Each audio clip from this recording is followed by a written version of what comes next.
Good morning. It's Shantae with Brown Sugar Talks on the Black Unicarns. Oh my God. So after yesterday, I cooled down. I talked to the superintendent of Confluence Academy, and now all of a sudden, even though I got put out of a homeless shelter for 5 letters that students wrote, like 2012, 8 years ago, right? This lady was like, yeah, she just started repeating again. Like, they just start repeating the same shit that's been repeated before. They just keep repeating the same things over and over again. So when they first started repeating, I thought I had hope. I thought, man, these people must be helping me, create a case. Let me get a case together. Nope, they not. They helping protect they fraternity brothers and sorority sisters and all that good stuff.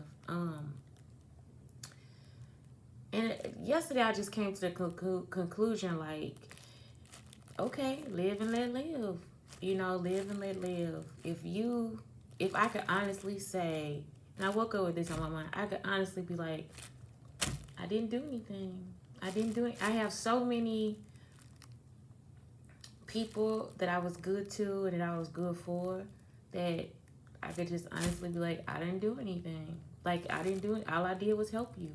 Like, I can't go back and be like, oh my God, you were you made the wrong decision. I didn't.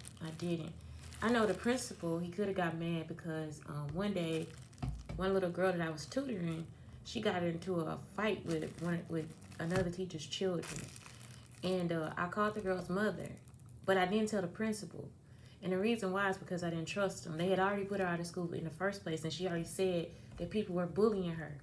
She had nobody to protect her. So she was like, people are bullying me. People have been bullying me. And I believed her because when I took her out with me, she was very, like, they were good people. It's like, what's going on? And now to see myself in this situation, you see that they make a lot of incorrect decisions. They make a lot of stuff, even on the papers when they let me go, it was like, when they fired me or whatever, it was like I was making lewd comments and it's like, none of that stuff is my personality. I'm talking about I would say even if teachers looked at that from when I was in high school or even before that, they were like, Shantae, like, Miss Shula, that's what she do. Like, she do this, like, this her. No, it's not me. So that's why I was like, nah, yeah, I can't write that. And my aunt was telling me that too. She's like, don't write nothing to those people about that. And I didn't even take it. I left it in the office, so I didn't know what to write back anyway. And she's like, cause what would pretty much you don't have to write nothing to these people. And I'm like, I know, like, what's going on? And it's all because they stole from me. It's all because they took my journal, and my letter to my father. So the Alphas, they just had it in for me. They had it out for me. So me coming back to St. Louis was just like their time to get me back. The messed up thing is Sean wasn't even a part of, and this is the older, not the DJ, but the older, darker Sean. He wasn't even a part of anything that I was into. Nothing. None of it. Nothing. None of it. And an abuser the same way as the Sigma. So it's like they basically just support each other in abuse. And okay. So yeah, I was like, man, I need to, like, I thought, man, maybe I have a case. Maybe I have something. But I guess I just have to let y'all know that when it comes to that, they not supporting people. They not, it is a breakdown of the community. And because it's almost like, well, now people will feel like, well, maybe she against black people and black organizations. I'm not. I just don't trust you. And that's the end all be all. And so now that's a decline in how I look at a black business. That's a decline in how I look at services from black people. That's a decline in, and y'all see now, that's a decline in me not being respectable. I remember I used to go to this barbershop, and again, they were disrespectful, and it's like mainly one of the only places in Frisco. And it's like, well, if we come in here, why not just give it a respect off top? I don't care what you think you heard about me. I don't care what you think you know about me. I don't care. Like, it don't matter. If I'm spending my money here, then why are you especially when it comes to black women, because usually we are the breadwinners. Like, we got the money. You know what I'm saying? We make the decisions. And so to come into a place and I'm totally disrespected every time I come, and it's like, bro, I'm still gonna go ahead and get my hair cut. And I kept trying, and finally I was like, fuck it, I just grow my hair back. Like, and then I found another place, you know, in Plano. So like I said, it's like all they kept doing was just following me around, trying to disrespect me for whatever reason. And it's like, what's the point of that? Like, I don't get it. I don't know. I still don't know what's going on, and it's still the same thing here. It's like just harassment. And like I said, you know, living in a negative environment, growing up in one, and now still going through another negative environment. Every time I try to get out, every time. And now it's like, we can't help you. We don't know. No, we don't know. We just yes, you can. You actually can. And then the thing of using all my work and all this different stuff, it's so demeaning. Y'all don't know how demeaning it is. And for people to think that what they doing is right, because what they doing is lying. They like, oh yeah, when she get done with this, we gonna give her a reward. We gonna award her. No, you not. You not. And for people to be so easy to get caught up in it, you were jealous or you had an issue with me in the first place. And I'm talking about when I say I don't know any of these people, none of them. And the whole thing was supposed to be like a wrapped sandwich. Like, this person gives you a detail about me. Oh my God, that's who that is. I'm gonna call them. And then you see the safety in it, because the person that knows me gave you the detail. Now I'm calling that person back. That's the safety in it. That's the safety trap. What they've done is they've taken all this information and just giving it out to a whole bunch of people. And it's like, and don't tell her. Don't tell her I'm finna rape her. No, don't tell her I'm finna come over there and rob her. Don't tell her. Don't tell her I'm finna put a device in her car. Don't tell her that. No, don't tell her when I come over there I'm just gonna pretend to be her friend and then I'm gonna leave. Because now we listening to her in her house. You see what I'm saying? Don't tell her that we finna do this. Don't that make sense to you? So what I'm telling you is it's supposed to be like a little safety net. You see what I'm saying? Like, okay, maybe my mama said, you gotta pay your phone bill today. Maybe I talk to her. Maybe she wanna talk to me again. She send me a little love note through somebody else. Like, somebody come in and be like, if I were you, I call your mom. You know, something like that. No. Then I call my mama. No, that's how it's supposed to be. It was supposed to be like just a little safety. A little safety thing. A little safety. No, you gave it to the big bad wolves who had to make it dangerous. Or either the big bad wolves took it like they took everything else and made it dangerous. So, yeah, you're just like, man, that's fucked up. I was Little Red Riding Hood on my way to grandma's house, and I got ate up. So, yeah, I don't trust you.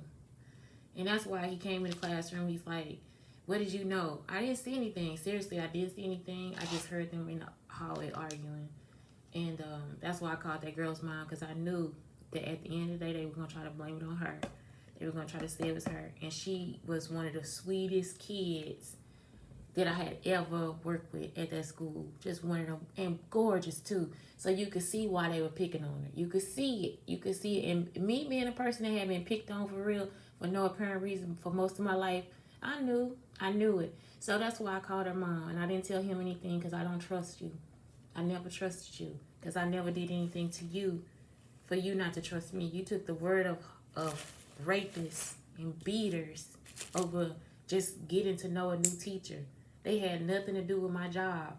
My college situation had nothing to do with my job. Y'all, I graduated in 2002. I started school in 1996. I was at 2010, 2011, I was still being judged by a fraternity person from that school. So 8 years later, they still trying to follow me and judge me for what I don't even know. They never knew me in the first place. So I went down to Texas. I had this whole career, this whole pattern. I would help, I would volunteer, I had a good classroom. I was an innovator because people were actually still using some of the practices that I used in Texas, like today, right? So for whatever reason, as soon as I get back to Missouri, my mom, like I said, my mom was like, you gotta stop. I'm like, I haven't done anything. Like, I'm actually just in the apartment. Y'all, I'm telling y'all, I had already built this apartment like a fortress. It was dark too. Like, I had my blackout curtains because I had so many, I had so many issues, you know. Not to say I had like bad issues, just like I was able to be by myself, you know, at that point. So blackout curtains, and my apartment was real clean and nice, and not to say it was like the best neighborhood, it wasn't. It was like just from the hood. It was like a hood kind of apartment place, and then it was our apartment place, and you had to like come under the viaduct to get to our apartments, and we didn't have a lot of crime over there either. So actually we had like zero crime over there. And it was small too, it was really small. So anyway, like, yeah, seriously, I was just in my apartment, cleaning the couch, you know, make sure that everything was disinfected for my son. That's all I did. You know, so when I got here and my mother was saying all that stuff, I'm like, that's not me. Like, I don't know what you're talking about. I have no clue what she's talking about. Still today, I had no clue what she talking about. I have no clue about it. And when stuff do come into view, it could be Brandon, it could be him starting shit or whatever they think they doing or whatever. I don't know. So yeah, no clue. And my family just started having issues like with me, and it's like, wait a minute, I haven't done anything to you. Like, I seriously haven't done anything. The one time I had a conversation about them was I was in my apartment. I was single. I hadn't started teaching yet. And actually, I did start teaching. And I was on the phone with a guy. And he was like, well, what if I marry you? And I said, well, I want you to call my dad first. Then he said, well, what about your family? I said, they probably not going to come. I said, they actually have been jealous of me for my entire life. You know, I was like, it's stuff that they just don't do, you know. So then he said, what else did he say? That was it. So like I said, it's details from phone conversations and stuff like that. So I don't know how long they've been calling themselves, recording me and all this different stuff. And me, I gotta start over and all this, y'all just stole from me. It's like, man, at this point, why won't you leave me alone? Why can't you let me go? And that's why I keep saying, let me go, let us go. Like, leave us alone. They still want to affect the friendships and the phone calls and all this different stuff just because that's why they wanted us here.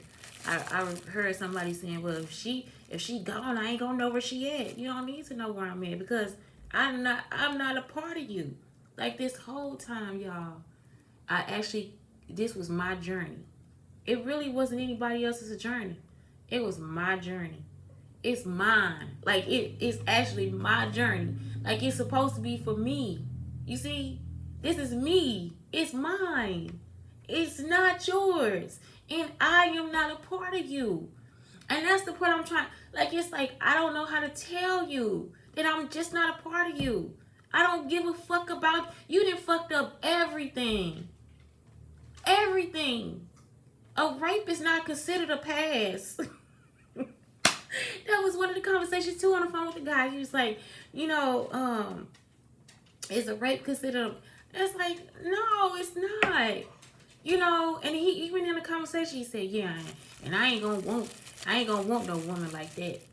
Look at what they did. They actually did what they were trying. They actually did what the conversation was about. You see what I'm saying? Like, they was just gonna destroy me. Like, okay, and now we gonna throw you away because you ain't shit. That's all you are. And it's like, wait a minute, no, I'm not. Like, all this time I've been educating you and teaching you and giving you ideas for businesses and helping you with your writing and helping y'all fill out a resume and find a job. And all y'all been doing is abusing me. And now you gonna tell me that I ain't shit. And I ain't never said that to you. Like, I ain't never not one time be like, oh yeah, you ain't shit, nigga. You ain't shit. Nah, I ain't never done that. And so that's the whole thing. It's like, I can honestly say that even though whatever, you know, I've been through all this stuff and it hurts completely. I can honestly say that I didn't never hurt you. You see, like, it's like, so in that instance, I have a right not to trust especially on businesses owned by black men. I don't trust you. I just don't. I don't trust you. It's not really the women. It's like, it's the men. I don't trust you. I wish I could say I did. But the dirt y'all do, it just ain't even worth it. It ain't no reason for you to do a black woman like that. Unless she's showing you that she about to do the same thing too. I'm talking about in this whole time, I ain't even done nothing. It was one guy, Da Vinci Wright. He gonna come, and it's this other teacher named Miss Anuzi. She was at the Nova Academy, and she needed her book redone. I had to correct the spelling and stuff, edit the book. I edited the book. I told him I'd do it for $250. Like, I think. Anyway, I did the book. I sent it to him. You know that nigga didn't pay me? I said, okay. All right. What was the point of that? I don't even know where that even came from. He just kept lying, saying he gonna pay me and all this different. He was just trying to be, like, divisive in some kind of way. You see what I'm saying? Like, he trying to get over in some kind of way. And I think that's when all this stuff started too. Like, where they all feel like they gotta get over on me in some type of way. Like, I got the talent. I'm the artist. I got this. I got that. But, you know, maybe I'm just not pretty enough. Maybe I'm not light enough, whatever, for it to be so. But that's, in that case, you just don't mess with somebody. You know, if that's the case, then don't mess with me. If that's the case, then don't talk to me. You know, it wasn't ever a thing where it was supposed to be a fucking gangster show. Like, you know, like, let me be this gangster. I'm gonna rip it all from her. I'm gonna take it, you know, and it's like, and fuck her. I don't care how nice she is. Fuck that bitch. You know, it's like, that's how I feel. That's how y'all look to me. And so, yeah, I'm just like, I just don't. I'm just like, I don't even know, y'all. I have no clue. But yeah, I was talking to my son yesterday about that principle, and I'm like, I just didn't trust him. You know, essentially, this is why I'm in this situation too. It's because I had a person in front of me that was not trustworthy. He didn't know what he was doing, and he blamed it on me. So, like, and I'm gonna prove this to you too. So, one thing was turning the lights off. I turned the lights off to save power. And it's actually a good thing for students, especially if students have seizures. So you want to change the light into blue light, like, because that blinking of the light, it actually caused him to have seizures. So he came in the room. You need to have all the lights on. Then my room was set up, and I couldn't get to some drive called the S drive. I couldn't get to the S drive. I was like, I can't get to the S drive. I told him I'm very communicative, you know. All the principles that I've taught that help me will tell you I will communicate well when I don't know what I'm doing. So I kept going through the S drive, and I'm like, I don't know what to do. I even asked Miss Sutton, I said, what do you have? I said, because I didn't get that. You know, I can't get to the S drive. So this bitch took it like I was trying to, like, live off her or something. Like, no, I'm not. I'm really not. I'm trying to get the stuff on my walls that need to be there, because that's just like a requirement. Since I've been teaching, we have certain things we got to put on the wall. So nothing, no help. So then I just start finding stuff and putting it on the wall. It's like, okay, all right, they doing literature. I could put this on the wall. They're doing this. I could put this on the wall. This man came in there and just started ripping the stuff off the wall. He didn't ask me why I was on there. He didn't ask me, okay, what is this for? He just came in there and just started ripping it all off. He don't like this, he don't like that. But it's not for him. It wasn't to please him. It was actually for my classroom. You see what I'm saying? So I didn't know. I don't know. I don't trust you, because you're not really helping me. And then I keep going to the people like, what is the culture of this situation? Like, what is the culture of this building? What is the culture? Like, I'm asking them, what is the culture? Like, are we here to do it on our own? Like, usually if you go to the school, they'll tell you, okay, we'll help you with the discipline, or usually try to dissipate it on your own. And usually in those situations, it's not even and that's the kind of school you kind of want, because that means it's really not some big behavior problems. If you have a behavior problem in your classroom, somebody will tell you, well, if somebody acts up, I will be in there. You know, like, they'll let you know. Like, if they do that, let me know. You know, I'm going to come check on you. You know what I'm saying? When they say they going to come check on you, know that you probably got a behavior problem. But for real, most schools, when they say, hey, you know, if you can handle it yourself, handle it. Some teachers will leave charts like, okay, put an A, B, C, D, E. And so if they get to the E, then they in trouble. Because they teach their kids, like, don't do that.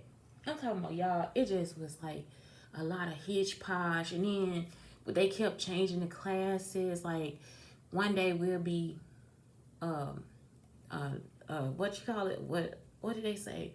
Like a single classroom. I forgot what they call it.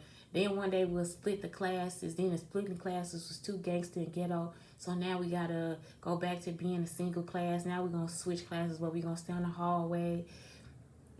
It was so much drama. So much drama in the LBC, in the Confluence Academy. So, and that was one school year. That was in a matter of so many weeks. And everything I did, he would always have a problem with it. I was actually incorporating art in our lessons and stuff, like, just so I can keep them interested in what we were doing. And they came in and said that I couldn't do that. I was incorporating, then when we made posters and I was teaching them about different things or whatever, and we was making posters, he was like, well, you did most of the work. That's from Nova Academy. I know for sure that was from her, because I do most of the work. My kids would tell you for the science fair, they did the work. They did the work. All I did was help them decorate the boards. So it's like, and not even that. I just gave them ideas. I helped them with glue and different things like that. So yeah, it's not what y'all think it is. And that's what I'm trying to tell you. Like, you can't listen to Donna Woods because she ignorant. And just because she listening through an office wall don't mean she knew. Me and my kids would do two carrot Popeye with the door closed. We'll play. And she found out what that meant. And then she went and swatted one of my kids. That ain't nothing you need to do. My kids go to the bathroom. As soon as they go to the bathroom, Mr. Gray down the hall. You gotta go to the bathroom. By the bathroom door. You gotta go to the bathroom. What you doing there? Going to the bathroom. Do you think that I want to spend my time trying to fix a school with issues like that? With dummies like that? Y'all, I'm serious. And then these bitches have to know to write that shit down and have other motherfuckers try that shit too. Y'all see what I'm saying? That shit ain't none of me. It's all them.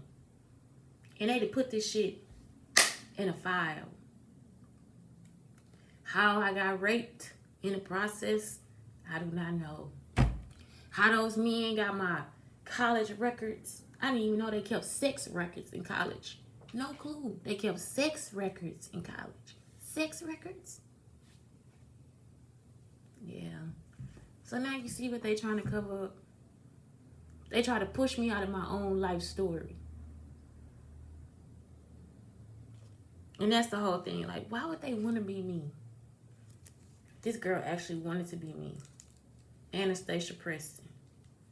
You done came and took my story and made it yours. And put all this bullshit out here on the fucking internet. You don't know what it means. Don't know where it came from. Nothing. You just gonna do it too. Y'all see the dumb shit I have to go through? Forever. And it's my life. Most people get to wake up, make a plan, and go out and do it. And just because I had people in my life, I have to make a plan, go around these dumb motherfuckers, and then figure out another plan, because they gonna steal that if I write it down. Or try to watch me and then try to think about what I'm thinking or what I'm trying to say. And the whole time I've been telling them, I'm nothing like what you're talking about. I remember how stupid Brandon was too. So Brandon gonna send me a book about ramen noodles or something. Like, I don't even eat ramen noodles. Like, what the fuck are you doing? Like, I don't eat that shit. It was like a bunch of ramen noodle recipes. You see, just degrading type shit. And then I remember I bought a set for my son, like a set of dishes, and he had little spoons. He was like, "No, you bought that for."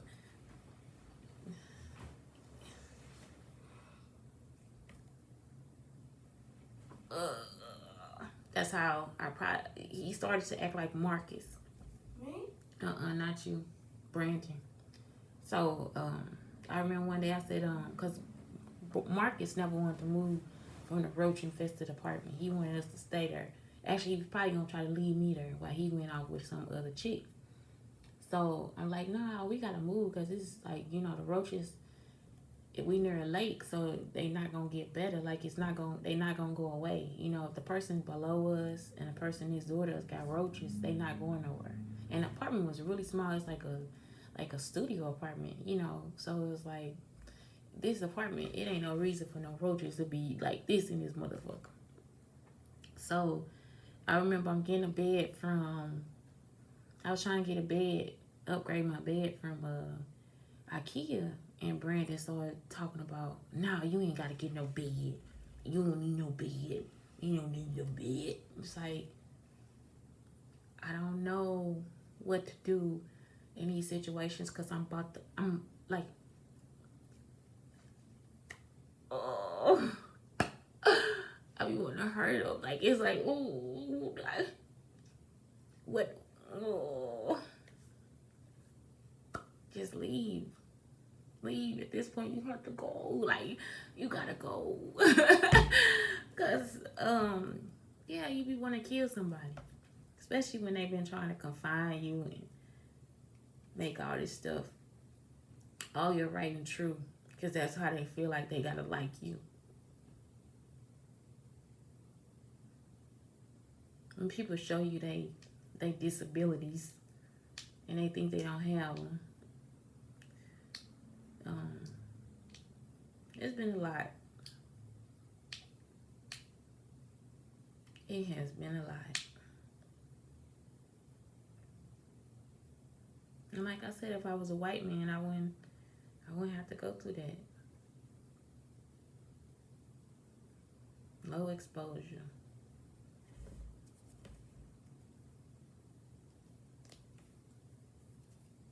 If I was a white woman, what is this for?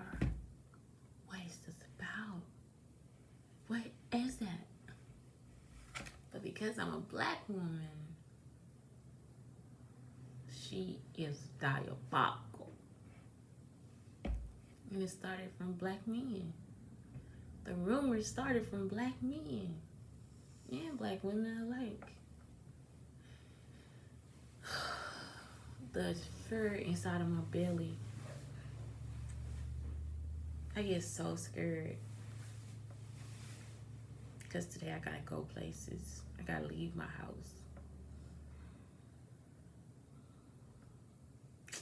That's part of PTSD. And my son, he always say, don't go, you can't go, you don't have to go. You don't gotta go because you're gonna get somebody. I'm gonna come and protect you.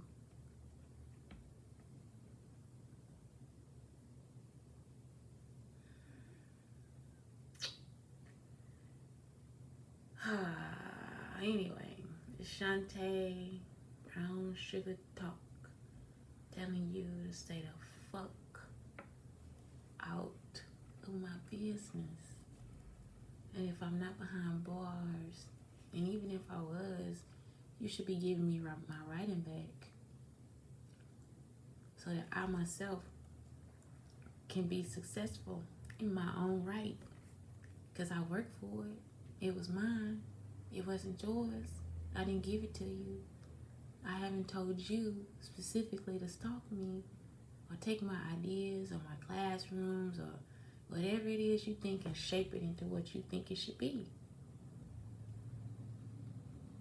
So, I don't know. I don't know how to react about being fucked over. I have no clue. But it's happened time and time again. But I do know I had this feeling in my belly. And me and my kid gotta eat. I know that sometimes I may get agoraphobia again.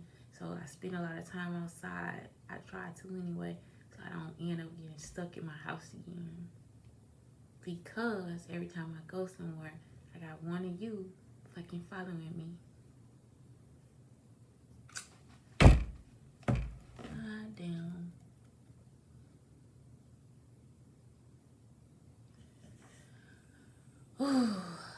Anyway, Shantae Brown Sugar Talk and the Black Unicarns. Please, please, please have a good day.